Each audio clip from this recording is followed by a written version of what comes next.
ازيك يا صديقي؟ النهارده هنتكلم عن الجولة التانية من الفانتسي بريمير ليج، ايه هي أهم البدائل في كل مركز، ولو معاك حد من لعيبة السيتي غير طبعا هالاند هنعمل فيهم ايه، ولاعيبة تحط عينك عليهم للجولة الجاية، وايه هي أهم خيارات الكابتنة، ولاعيبة ديفرنشال مش مع ناس كتار لو انت معاك وعملوا لك حاجة هترفعك في الترتيب جدا. وهوريك طبعا تشكيلتي في آخر الحلقة وايه هو التبديل اللي أنا بفكر أعمله، ومش هكابتن هالاند بالمناسبة، اللي ما بقتش أخاف من هالاند خلاص، ما بقتش أخاف منك، يلا اعمل اللي انت تعمله، ما بقتش أخاف منك. انا ما بقتش خاف زي الاول. انا بقيت بخاف اكتر. يا صديقي عن اهم البدائل في كل مركز وناخدهم بحراسه المرمى. انا من رايي لو معاك اونانا وترنر الاتنين مع بعض، فانا من رايي انك تبدا بترنر هيكون افضل. اونانا عنده ماتش جاي قدام توتنهام على ملعب توتنهام، وكلنا شفنا الماتش اللي فات لمانشستر يونايتد كان ادائهم الدفاعي كان عامل ازاي، وكلين شيت كان هيضيع بكل سهوله لولا في الاخر اصلا ان البيلين الحكم ما حسبهاش، وكان اليونايتد كان هيضيع منها كلين شيت بسهوله جدا، وكان قدام وولفرهامبتون على ملعب اليونايتد. فما بالك بقى بتوتنهام وعلى ملعب توتنهام والمدرب الجديد بتاع توتنهام، شوف المدرب ازاي هجومي. وبالنسبه لترنر فهو عنده ماتش على ملعب نوتنجهام قدام شيفيلد، وبصراحه محدش يقدر يثق في دفاع نوتنجهام، بس كلنا شفنا الماتش اللي فات لشيفيلد كان ادائهم الهجومي كان سيء جدا جدا، وكان من اكتر فرق اللي احصائياتها في الهجوم كانت وحشه جدا. فهو بصراحه برضه عشان ما اضحكش عليك هو سلاح ذو حدين، ما ممكن اونانا الكلين شيت بتاعه يضيع بس في الاخر يعملوا تصديات حلوه ويطلع له بونص زي ما الماتش اللي فات قدام ولفرهامبتون. ممكن ترنر عادي جدا يخش فيه جون ويطلع بالنقطتين، او ممكن يطلع بالكلين شيت، هي في الاخر بصراحه سلاح ذو حدين برضه. نيجي بقى لخط الدفاع، وانا بصراحه مش عارف ازاي الناس كلها بتبيع جابريال. يا جدعان جابريال هو المفروض بيلعب اساسي على طول، سيبك من التحنيكه الماتش اللي فات اللي عملها ارتيتا، هو كان بيجرب حاجه بس كده وخلاص، لكن هو اصلا جابريال بقاله 73 ماتش على التوالي بيلعبهم اساسي مع ارتيتا، وخصوصا كمان بعد اصابه تيمبر. فانا بصراحه مش شايف اي سبب انك يخليك تبيع جابريال ومثلا تروح تجيب صليبه. انت في الاخر هترتاح لما تلاقي الماتش الجاي جابريال بيلعب جنب صليبه، يبقى انت ضيعت تبديل على الفاضي. يجي بقى دفاع السيتي واللي قرع جوارديولا ده حكايه تانية تماما عن ارتيتا. انا من رايي ان احنا نبعد عن دفاع السيتي خالص، هو ما عندوش حد اساسي في الدفاع ولا في النص ولا في الهجوم غير هالاند، خصوصا بعد ماتش السوبر الاوروبي وكان بيلعب بجافارديول وكان قاعد ستونز دكه وكان قاعد روبن دياز دكه. ممكن تلاقي الماتش الجاي مقعد جافارديول دكه عادي، وممكن تلاقيه بيلعب اكانجي، والماتش اللي بعده مقعد اكانجي، والماتش اللي بعده مقعد اكيو. فليه وجع الدماغ ده كله؟ ما انت عندك واحد زي تشيلويل ب5.5 مليون في تشيلسي وبيلعب اساسي وبيلعب يعتبر وينج مش باك ليفت خالص، فايه اللي يخليك ان انت تجيب حد من دفاع السيتي وهو مش مضمون اساسي، وانت عندك حد زي تشيلويل وبيلعب اساسي على طول في تشيلسي وبيلعب كمان وينج؟ طبعا زي ما كلنا شفنا اصابه مينجز اللي هي هتبعده غالبا طول الموسم. طبعا لو معاك مينجز او معاك حد من دفاع استون فيلا، ان مينجز هيأثر عليهم جدا في الدفاع لو ما جابوش حد. افضل البدائل في نفس سعره هنري من برينتفورد، وبوتمان من نيوكاسل، وتراكوفسكي من ايفرتون. نيجي بقى لخط النص، وانا بصراحه شايف ان احنا نصبر على اي حد عندنا في خط النص الا لو حد حصلت له اصابه زي برناردو سيلفا او دي بروين، او بصراحه برضو فودن بعد الماتش قدام اشبيليه ما اتوقع جدا ان هو الماتش الجاي الاقيه ان هو ممكن دكه عادي جدا، ومش هتفاجئ ان هو كمان قدم ماتش وحش جدا جدا قدام اشبيليه اصلا.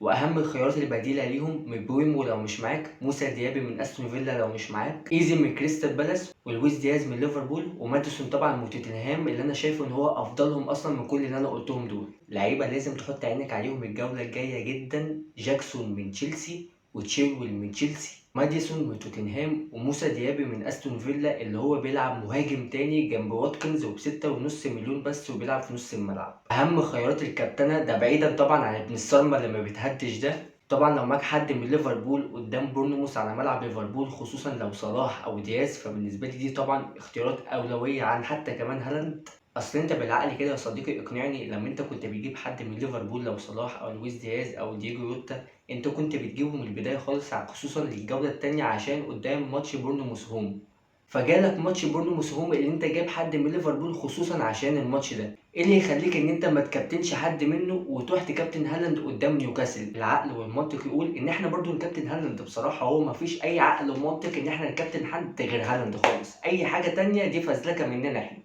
والكابتن الصايع والضايع اللي بصراحه فرحت جدا، بقيت كذا حد بيبعت لي على التويتر وبيقول لي ان هو كابتن مبويمو، وحسيت ان هو فعلا اختيار كابتنه جامد جدا لو معاك، خصوصا ان فولهام شفناها قدام ايفرتون، ان اصلا المفروض ان ايفرتون عندها عقم في الهجوم، شفنا الدفاع بتاع فولهام كان وحش بطريقه ازاي. عارف ان فولهام طلع بكلين شيت وكل حاجه، بس كان حظ مش طبيعي لفولهام ان هي تطلع بكلين شيت. خصوصا كمان ان توماس فرانك مدرب برينتفورد هو بيحب جدا ان الماتشات اللي بتتلعب خارج ارضه ان هو بيلعب على الهجمه المرتده، وبيعرف جدا يلعب في الماتشات اللي زي دي، وهو اصلا بيحب الماتشات اللي بتبقى خارج ملعبه احسن بكتير من الماتشات اللي على ملعبه. ولو معاك حد من اليونايتد زي راشفورد او برونو فهو برده اختيار كابتن صايع. عارف ان هما بيلعبوا قدام توتنهام على ملعب توتنهام، وعارف ان اليونايتد الماتش الاولاني كان ادائهم وحش جدا وكل حاجه، بس المدرب الجديد بتاع توتنهام هو مدرب هجومي جدا، والافراد في الدفاع بتاع توتنهام وحشين جدا. فاليونايتد هيلعبوا على الهجمات المرتده وهيبقى فيه مساحات كتيره جدا في ظهر دفاع توتنهام. ماتش زي ده اصلا ما تستبعدوش ان هو ممكن يخلص زي 2-2 او 3-3، هتبقى فيه هجمه من هنا وهجمه من هنا وتصديات من هنا وتصديات من هنا. هيبقى ماتش حلو جدا جدا للفرجه وللفانتازي برضو ان هو يحدد لنا حاجات كتير جدا.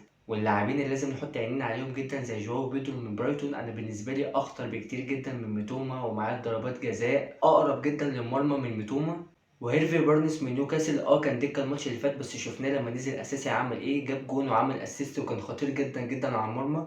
نستناه لما ياخد عدد دقايق اكتر ويلعب اساسي وجدول نيوكاسل يتحسن، وقتها هيبقى اختيار عظيم جدا ان احنا نجيبه في نص الملعب ب6.5 مليون بس. وحد زي كونيا من ولفرهامبتون كلنا شفناه عمل ماتش ازاي قدام اليونايتد الماتش اللي فات، لو فضل بالمستوى ده في الماتشات الجايه فهيبقى اختيار عظيم جدا، وهيبقى مش مع ناس كتير خالص ان احنا ممكن نجيبه ويعلينا جدا جدا في الترتيب، وهيبقى سعره رخيص جدا. خش بقى على تشكيلتي يا صديقي وهفكر معاك بصوت عالي ايه التبديله اللي انا بفكر ان انا اعملها، وايه هي الكابتنه اللي ممكن توديني في داهيه او ممكن تعليني جدا لو ابن الصرمه ده ما عملش حاجه.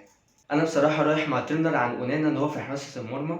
بلعب ب3 خط دفاع، جابريال واستوبينيان وتشيلويل. 5 خط نص، ميتوما والبوكايو وراشفورد ومارتينيلي وفودن. هنا بقى فودن ان انا بفكر جدا جدا ابيعه واجيب واحد زي مادسون، بس والله هين عليا عشان يبنوا اللي ورايا ده اللي عامل له بورتريه على الفاضي ده. واحد زي ماديسون انا ضامن ان هو اساسي في توتنهام، والمدرب الجديد بيحبه جدا، وطلع اتكلم عنه في المؤتمر الماتش اللي فات، وطلع قال ازاي ان ماديسون مهم جدا لفرقته.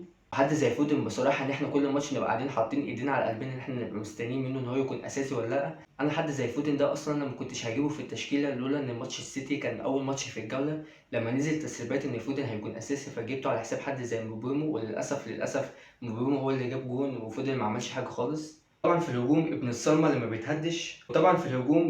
اللي ما بيتهدش ونيكولاس جاكسون هو الكابتن بتاعي يا صديقي للجوله الجايه. عادي جدا يعني، فيها ايه؟ انت ما اعرفش، انت لو هتسالني دلوقتي هتقول لي كابتنت جاكسون يا مروان بناء عليه، انا ما اعرفش، انا مش عارف اجاوبك، او احساسي رايح مع جاكسون. فيها ايه يعني؟ واستهام قدام برونموس الماتش اللي فات كان ادائها الدفاعي كان سيء جدا جدا، حتى كمان في المباريات التحضيريه اللي هي البري سيزون كانوا عاملين ماتشات وحشه جدا جدا، كانوا خسروا ماتش 3 وماتش 4 حاجه زي كده. فجاكسون كلنا شفناه قدام ليفربول خطير ازاي وبيقاوح على كل كوره. ضيع 3 فرص بس كانت باد لك، وانا بصراحه شايف ان انفجار جاكسون الجوله الجايه، انا احساسي كده بصراحه. فانا بنسبه 90% رايح مع كابتن جاكسون الجوله الجايه. بنسبه كبيره مش هغير الكابتنه، ولو غيرت الكابتنه هي برضو مش هتكون على هالاند، بس لو غيرتها فهنزل على تويتر. فعشان كده يا صديقي اعمل لي فولو على تويتر، عشان لو عملت اي تبديل في تشكيلتي او غيرت في الكابتنه هقول لك على طول على تويتر. بس كده يا صديقي، ودي كانت نهايه الحلقه. اتمنى كنت خفيف عليك، واهم حاجه لو وصلت معايا الجزء ده من الحلقه فما تنساش اللايك والاشتراك في القناه عشان نوصل لعدد اكبر من الناس في اسرع وقت ممكن. كان معاك مروان رفعت، اشوفك على خير ان شاء الله في حلقه جايه، ويسيحوا فانتسي. سلام.